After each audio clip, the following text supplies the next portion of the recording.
രാജ്യത്തെ ഇന്ധന വില വർധനവിന് നീക്കം. തെരഞ്ഞെടുപ്പ് കഴിഞ്ഞതോടെ തീരുമാനം ഉടനുണ്ടാകുമെന്ന് സൂചന. കനത്ത സാമ്പത്തിക നഷ്ടത്തിലെന്ന് ഓയിൽ കമ്പനികൾ. വില വർധനവ് തീരുമാനം ജനവികാരം എതിരാക്കുമോ എന്ന ആശങ്കയിൽ കേന്ദ്രം. ഇന്ധനത്തിന്റെ ഉപയോഗം കുറയ്ക്കണമെന്ന് പ്രധാനമന്ത്രി.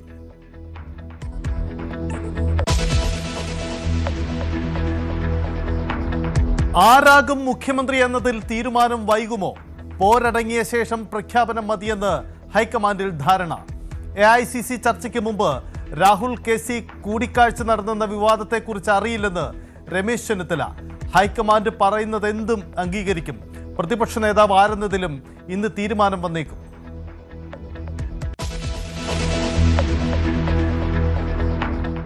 കഴക്കൂട്ടത്ത് കടകംപള്ളി സുരേന്ദ്രനെതിരെ ഫ്ലെക്സ് ബോർഡുകൾ.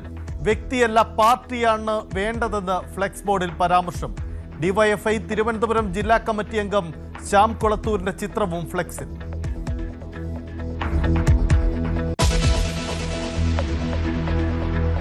തമിഴ്നാട്ടിൽ വിജയ് ഉദയനിധി അംഗത്തിന് കളമൊരുങ്ങുന്നു.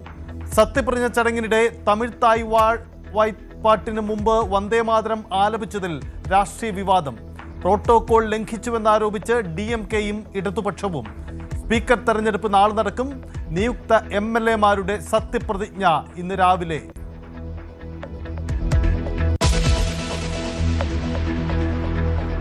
ആശങ്ക ഒഴിയാതെ പശ്ചിമേഷ്യ. സമാധാന ശ്രമങ്ങൾ ഫലം കണ്ടില്ല.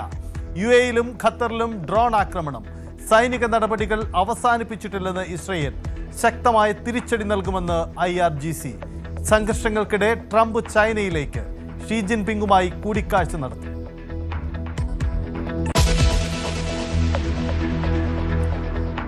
SIR നടപ്പിലാക്കിയത് കൊണ്ടാണ് കേരളത്തിൽ കോൺഗ്രസിന് മികച്ച വിജയമുണ്ടായതെന്ന് ശശി തരൂർ.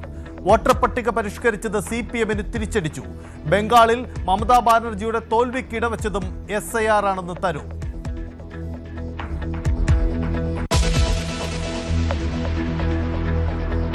ഭരണമാറ്റത്തിന് പിന്നാലെ ബംഗാളിൽ കടുത്ത തീരുമാനങ്ങളിലേക്ക് BJP സർക്കാർ. പശുക്കടത്ത് തടയുന്നതിൽ കർശന നിർദ്ദേശങ്ങൾ പുറത്തിറക്കും. മുഖ്യമന്ത്രി സുവേന്ദു അധികാരി ഇന്ന് പോലീസ് ഉദ്യോഗസ്ഥന്മാരുമായി പ്രത്യേക യോഗം ചേരും. തെരഞ്ഞെടുപ്പിലെ കനത്ത പരാജയത്തിന് പിന്നാലെ തൃണമൂൽ കോൺഗ്രസിൽ ഭിന്നത. മമതയ്ക്കും അനന്തരവൻ അഭിഷേക് ബാനർജിക്കുമെതിരെ പടയൊരുക്കം. അമ്പരന്ന് മമത ക്യാമ്പ്. അസമിൽ നാളെ സത്യപ്രതിജ്ഞ.